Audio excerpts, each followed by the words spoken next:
Hello, everyone. Welcome back to the podcast. In today's episode, I'll be touching on the subconscious mind. This one, it's exciting.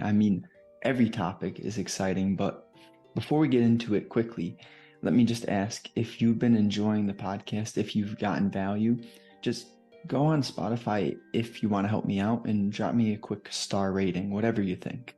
Much appreciation. So, the subconscious mind. The simple way to express this would be we have this thing that I'll label a internal battle. And there's one side of you which understands what is healthy for you, what leads you feeling good. And then there's the other side of you which sometimes isn't thinking in a strategic manner, and it can really be overcome by quick, instant wants, needs, emotional urges. These moments where you forget about the bigger picture and you sort of fall prone to temptation and urges, bad habits, etc.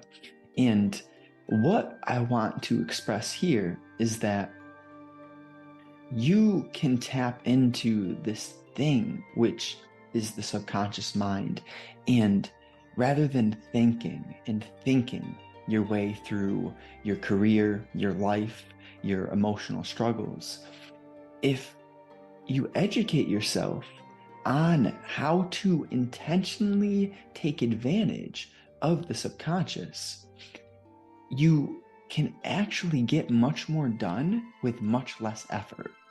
And what's that sound like to you? To get much more done with less effort? To me, that sounds like a dream.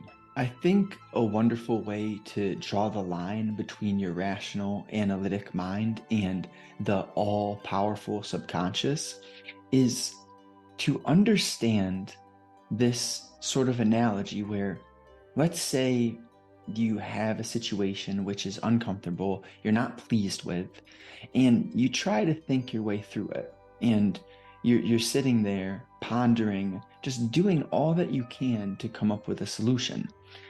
Every time that I've done that, I find myself very frustrated and annoyed. And on the other hand, have you ever, said, well, this isn't working. I'm frustrated. I'm annoyed. So I'm gonna do something else. I'm done sitting in this emotional anger. Rather, maybe I'll figure out tomorrow or later or in a few hours, etc.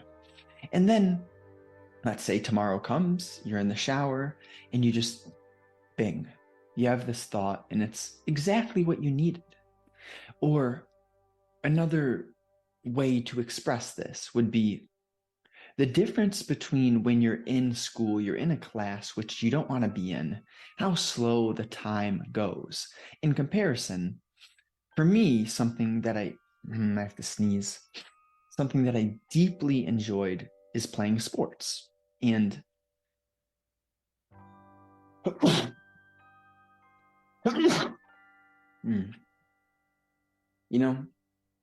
I'm not gonna edit that out. Why would I edit that out? There's no need. Apologies if it was loud, if it annoyed you. Well, it is what it is. What I was getting at is the power of when you are in this state of flow. And I was leading into, for me, it happens, or it first happened when I was playing sports. So it's the comparison of the fact that time is relative. Time can feel very slow when you're in a class that you don't want to be in, or time can go so extremely quickly if you're doing something that is super enjoyable to you. And there's just so many avenues to find yourself in the state of flow. But flow is correlated to the subconscious mind because your rational, overthinking, analytical mind has turned off when you have reached the state of flow. And the beauty happens when you optimize. Well, how do you optimize? First, you understand the differences and how to set up your environment in a way which allows for you to fall into the state of flow more often than not. And I think one of the main understandings that we have to, or not have to, but that is so beneficial, is understanding that the power of the subconscious is greater than the power of the analytical mind. So once you hear that and understand it, you realize, wait, I can get more answers by just allowing for the subconscious to come to the answers. Now, how do you allow for that to happen? Well, there are many details in that process, and we will get there. But how do you not allow that to happen? It's by thinking that you only have this analytical mind, this rational mind. But the tricky reality is there's more than one part of you. You see, there is what you refer to as I, and it's like Justin Agliscus, he has brown hair, he's 6 foot tall, etc., etc. Or Justin has this certain personality, yeah. But then you can get to deeper stages of understanding who and what you are. And a good way to express this would be, you're not a human having, you're not a human doing, but you are a human being. And what's the difference between having, doing, and being? The difference is on the third level of being. You identify yourself with who you are, the quality of you, not your personality, not your likes, your opinions, but are you balanced? Are you compassionate? Are you understanding? Are you strong and confident and grateful? Those are qualities of a being. Rather, a personality is more like, I'm neurotic, I'm depressed, I'm enthusiastic. I mean, there's fine lines here. The traits can be described as being and personalities, but the thing is, if you only see personalities, that's when you're stuck in not being. Being is the state of mind which is tightly linked to the subconscious, because it understands that this world, this universe, planet, etc., it operates not on descriptions, opinions, personalities, or physical perceptions. It operates on a scale of energetic vibrations and frequencies. And this is what Nikola Tesla was really coming to in his days. And this is, I'm not going to be some closed-minded fool, but in my direct experience, this is the absolute most powerful truth that I've came to. Maybe I'll be proven wrong one day. I'm not here to, stand on a pedestal and say, I'm right, this is the truth. But from my direct experience, what seems right to me, and all of the people who just truly are healthy, kind, and compassionate beings, this is their truth as well. So take it with a grain of salt. I prefer that no one ever just believes what comes out of my mouth. What would be much more appropriate is if you take the time to reflect upon what you hear from me. Don't believe me, but just apply it, consider it, be open, and see if it is something that makes sense to you. And if it does, hey, roll with it.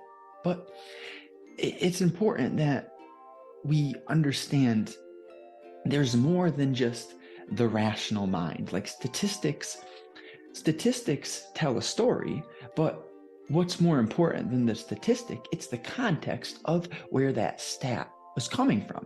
Same thing with the rational and subconscious mind. The rational mind is implanted in a bigger thing, which is the subconscious mind. And then another analogy would be, the clouds are not the entire sky. The clouds are a piece of the sky, just as our rational mind is a piece of the subconscious. And many humans, this is a part of why we have much suffering on our planet, is because many humans do not understand this reality, that the subconscious is bigger than the rational mind. And many humans are stuck, or they haven't understood this, and now they see the rational mind as the big picture, but they're only seeing the small part of the big picture. And that is which leads to much confusion and suffering and, the destruction of nature, which,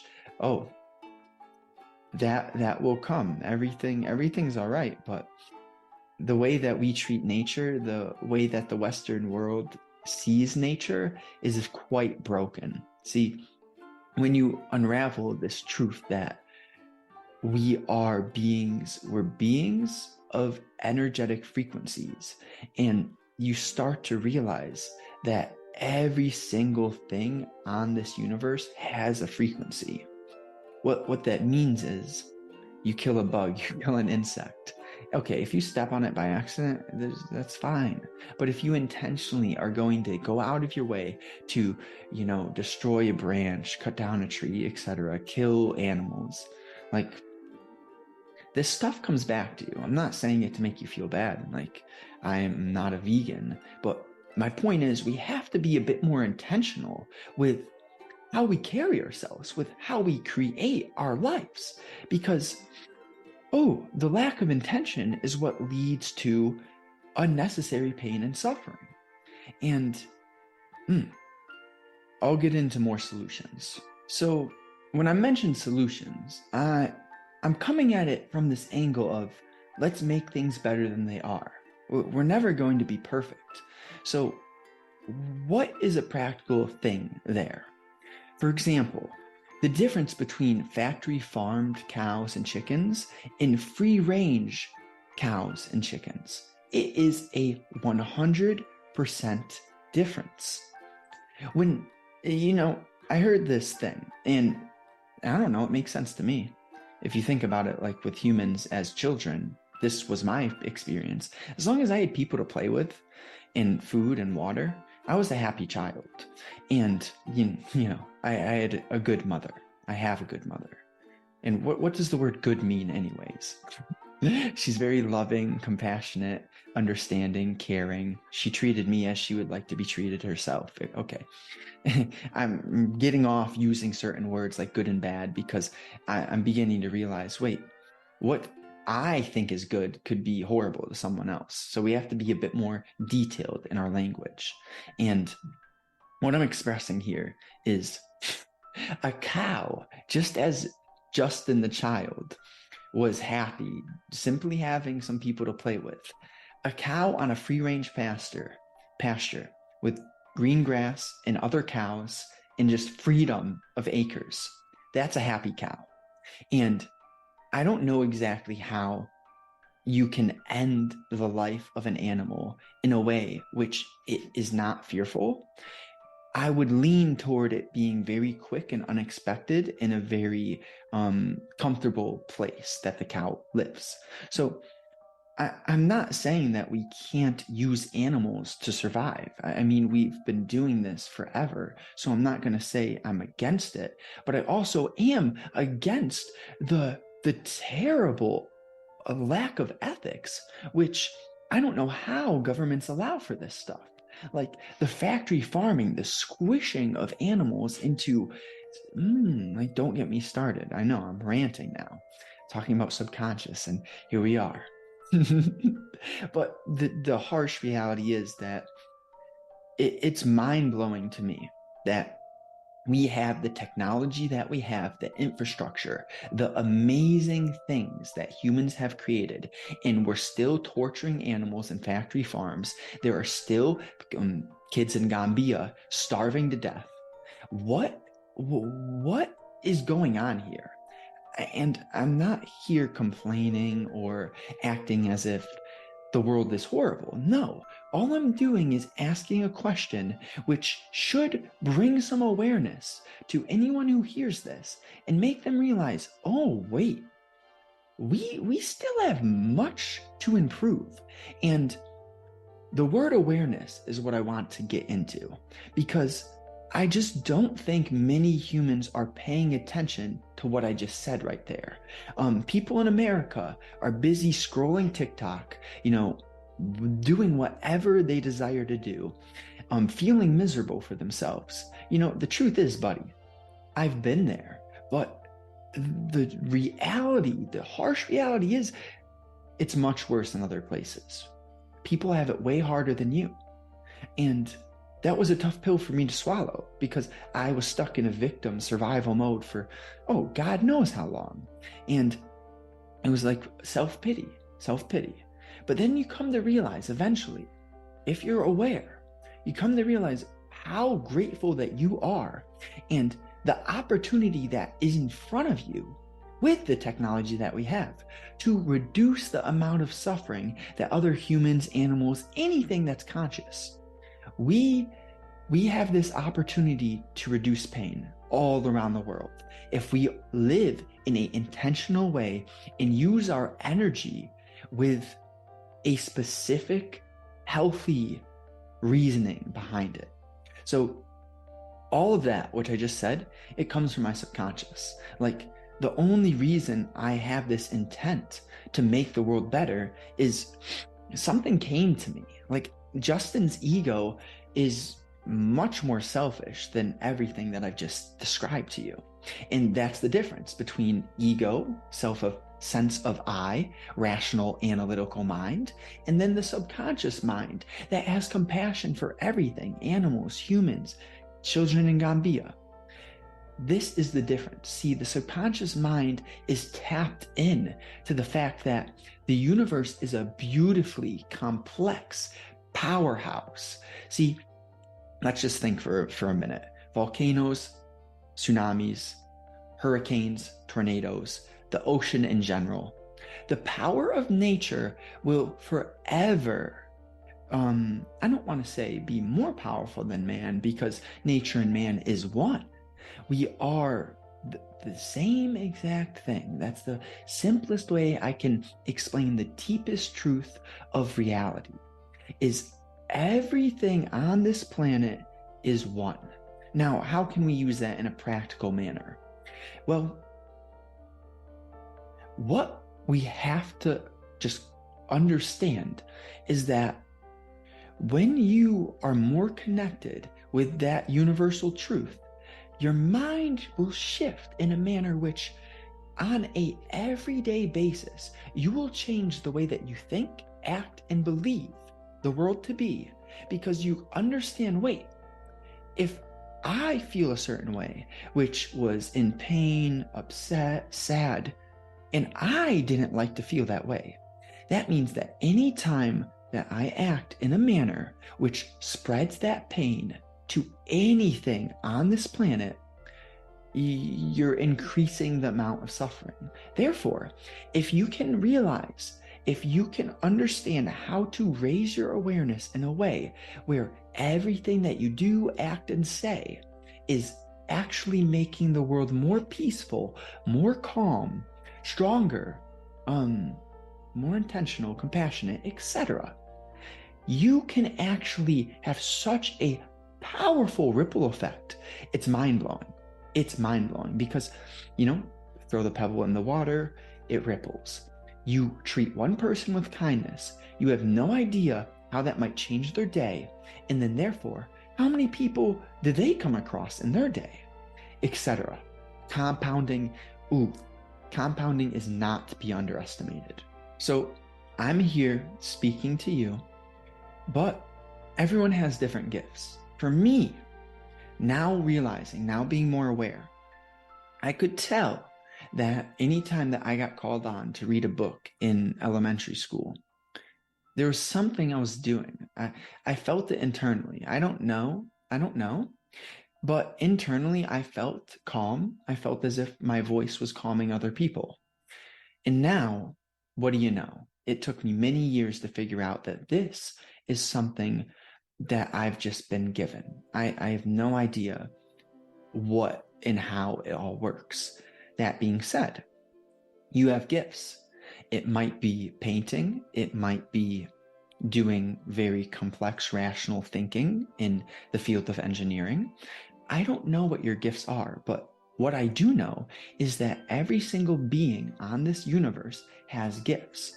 And the way that you create a fulfilling and meaningful, flowing daily experience on a moment to moment level is to identify what your gifts are and to figure out how to use them to reduce the amount of pain or suffering in the world.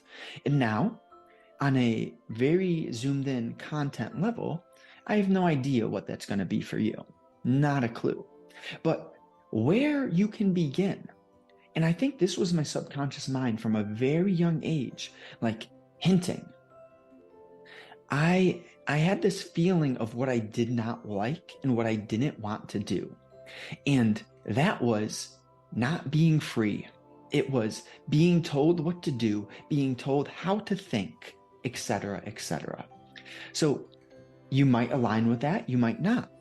But what I want you, or what will benefit you, I don't want you to. This is just the truth. It will benefit you and your future and our universe if you get crystal clear on that which disgusts you. And I'm not talking disgust you as an ego. I'm talking on a deep feeling being level. Like, what don't you want to do? What don't you want to become? And then you can use the tactic, the strategy of reverse engineering. And it's your vision, your gifts, they take many hours to figure out. This stuff does not just poof. It doesn't just come to you. It's revealed only to the beings who are willing to say, I'm going to stand up and really trust my gut and roll with what feels right on a deep level inside of me.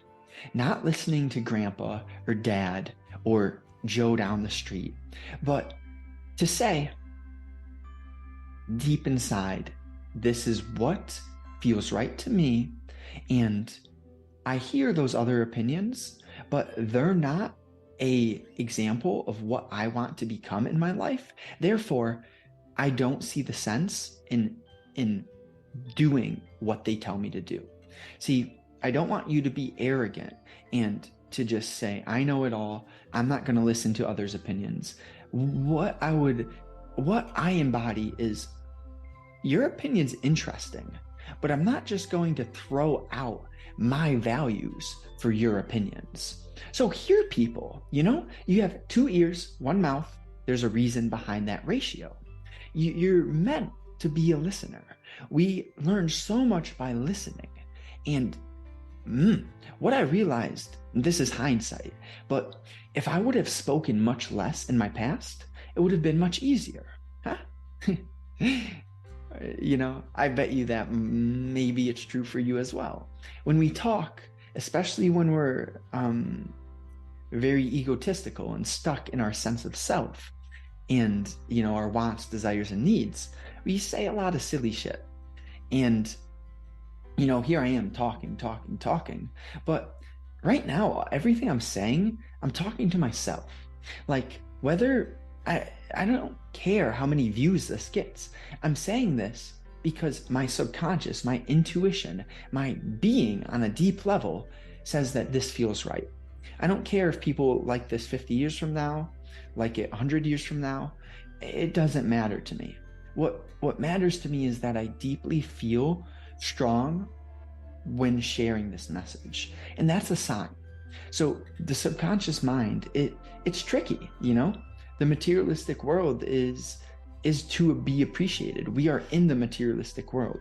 So the beauty, I feel, comes when you understand, become wealthy because the rational world, that's kind of important. It's important to survive, to feed your family, to feed yourself, to learn how to communicate, how to articulate yourself, how to do these human things. That being said, it is just as important to understand the unseen, how you feel on a deep level, paying attention to your breath and just realizing like there's nothing except for now. There is the ability to think about the past and the future, but you can't just go there. There's nothing except for right now. That being said, why would we not invest our energy and time and effort, our focus, into creating the best feeling right now? I can't come up with an answer that justifies not doing your most to feel good in this current moment. And, side note, half the time, the things that feel good in the moment on a pleasure-seeking level will bite you in the ass in the long run. So it takes time to understand these nuances, because as you listen, I'm going to contradict myself all day, because life is not black and white. It is millions of shades of gray. So right now, I feel amazing in the moment because I'm doing something which took years to come to, But then on the other hand, you could, let's say, I don't even want to come up with an example, but there are so many examples of instant gratification that is unhealthy for your future. So there's a difference between doing something intentionally, which you have trained and learned to enjoy, which took many hours of delaying gratification, but in this moment, now you're able to appreciate the thousands of hours of effort in comparison to the instant gratifying acts, which are very simple, very easy, So usually what's hard in the moment is going to be amazing for your future, and vice versa. To get more in touch with your subconscious, maybe I should have told you this earlier. I don't know. To get more in touch with your subconscious, it comes down to very practical things. Your nutrition, the quality of the food that you eat relates to the energy that you have. And the energy that you have tightly correlates to the clarity of the mind. Clarity of the mind correlates to the quality of the questions you ask. The quality of the questions you ask links to the answers that you get, the actions you take, and the thoughts you think. So that being said, when you eat good and you understand how energy works, you can optimize your life in a manner which allows you to invest your energy intentionally, to create high energy sustainably, and therefore to become an efficient being and get the most out of your limited days, limited 24 hours. See, what's the difference between someone like Einstein or Alan Watts, these amazing thinkers, these amazing beings who just created so much value in their time? What's the difference between them and someone who doesn't do that? Someone who, dies young due to addiction, or dies way too early due to driving in a drunk rampage. What's the difference? The difference is how intentional they were with their energy, which led to more awareness.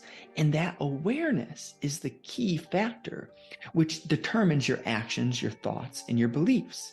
And when you're more aware, you realize, wait, if I think a certain way, if I partake in a certain action, I'm consistently left feeling a way which I don't want to feel. And therefore, if you're aware enough, you can change that and you can begin to start feeling better. See, the truth of why I'm doing this is because I used to feel way worse than I feel now. And now my bad days are like the best days of my life in my past. And That's interesting, right?